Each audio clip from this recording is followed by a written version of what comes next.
अस्सलाम वालेकुम जी, मैं हूं मावा शजाज। आप मुझे देख रहे हैं मेरे यूट्यूब चैनल के ऊपर। और आज जिस ड्रामे की मैं बात करने जा रही हूं उसका नाम है रक्स बिस्मिल। और आज मैं रक्स बिस्मिल की 7th एपिसोड के बारे में बात करूंगी।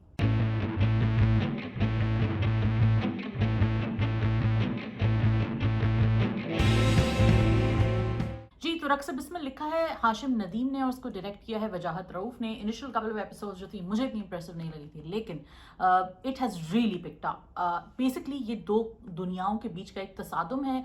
Romeo and Juliet sort of story है भी और नहीं भी है। इस तरह के ज़ाहिर है एक मोहब्बत की कहानी है, और नहीं इस तरह ये है कि even though it's about two different worlds, दो अलग अलग दुनियाएं हैं, दो अलग अलग माशरे हैं जिनका एक दुनिया में तसादुम होता है। लेकिन एक तरफ एक ऐसा लड़का है जो बहुत शरीफ है और दूसरी तरफ एक ऐसी लड़की है जो कि दुनिया के हिसाब से शरीफ नहीं है। बीच में और बहुत सारे एलिमेंट्स भी हैं, बहुत सारा पावर स्ट्रगल भी है, रिवेंज भी है। So all those classic elements जो कि आपको ज़रूरत होता है एक कहानी को आगे बढ़ाने के लिए, वो तमाम एलिमेंट्स इसमें मौजूद हैं। और finally last couple of 3-4 episodes के अंदर अंदर आपको ये एलिमेंट्स अपने गेयर में दिखते हुए नजर आते हैं।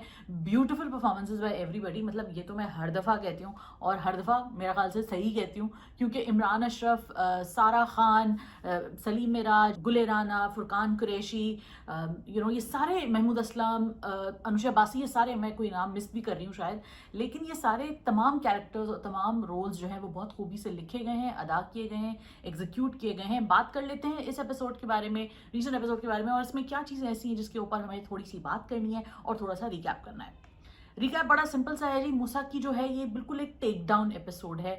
बहुत सारे लोग ये कह रहे थे कि जी मूसा का किरदार जो है वो ग्लोरीफाई किया गया है, उसकी स्टॉकिंग और उसका एक ज़बरदस्ती की शादी करना उसको अच्छा दिखाया जा रहा है या उसको रोमांटिसाइज किया जा रहा है। मेरे ख्याल में ऐसा बिल्कुल नहीं है। इनफैक्ट इस तरह के ही इंसान के साथ यही होना चाहिए। लड़की को रिजेक्ट करना चाहिए कि भाई मैं तुम्हारे इस बिहेवियर को एक्सेप्ट नहीं करती, मैं तुम्हारे साथ शादी नहीं करूंगी। इट डज नॉट मैटर के मेरे साथ तुम जितनी मर्जी ज़बरदस्ती कर लो, मुझे ब्लैकमेल करो, इमोशनली ब्लैकमेल करो, मुझे किडनैप तक ऑलमोस्ट करके ले आओ, लेकिन मैं अग्री नहीं करूंगी। और ये जो पूरा कंसेंट और अग्रीमेंट और मोहब्बत जो है वो एक दो, सिर्फ ज़बरदस्ती शादी का नाम नहीं होता दो लोगों की, बल्कि दो मिजाजों के मिलने का नाम होता है। तो उस चीज़ को बहुत अच्छे से एक्सप्लेन किया था पिछले एपिसोड में।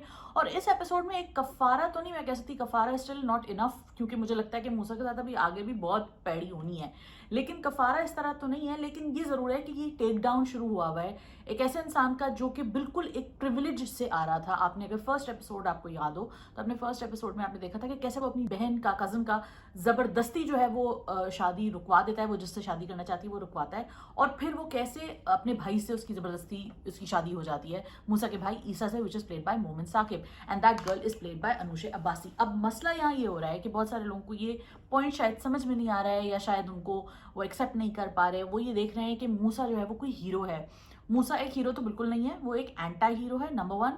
और जो उसका पार्ट 2 रिडेम्पशन है वो किस तरह गो थ्रू वो कर रहा है, उसको जिल्लत हो रही है, उसके माँ बाप जो है वो परेशान है उसकी वजह से, उसका जो भी पोजीशन जिस पावर में वो था वो पोजीशन ऑफ पावर उससे ले ली गई है, वो ह्यूमिलिएट हुआ है। और सबसे बड़ी बात है कि उसको उस लड़की से जो उसको मोहब्बत होनी थी वो भी नहीं उसको मिल रही है। So I think that this is an excellent sort of example to set in terms of when we talk about मोहब्बत, when we say कि यार मोहब्बत में सब जायज़ होता है, तो यू नो व्हाट, मोहब्बत में शायद सब जायज़ नहीं होता है। कुछ लाइंस जब आप क्रॉस करते हैं तो आपको जानना होता है कि अगला इंसान जिसके लिए आप लाइन क्रॉस कर रहे हैं वो आपसे मतलब राजी है भी या नहीं। और कभी कभी ये जो आशिक मिजाज टाइप के लड़के होते हैं वो इसी तरह क्रेजी हो जाते हैं और इस तरह की उल्टी सीधी हरकतें करते हैं। That is an excellent point which is being made in Raqs Bismil, कि ये जो इस किस्म का बिहेवियर है इसको बिल्कुल भी अच्छा नहीं समझना चाहिए। और जब आप इस तरह करते हैं तो ये आपको मुंह की खानी पड़ती है। ये हर लड़की आपके इस विम के साथ नहीं ओके हो जाती। So it's a very very well written episode, very very well executed. Love the acting by everybody, love the performances, love the messages.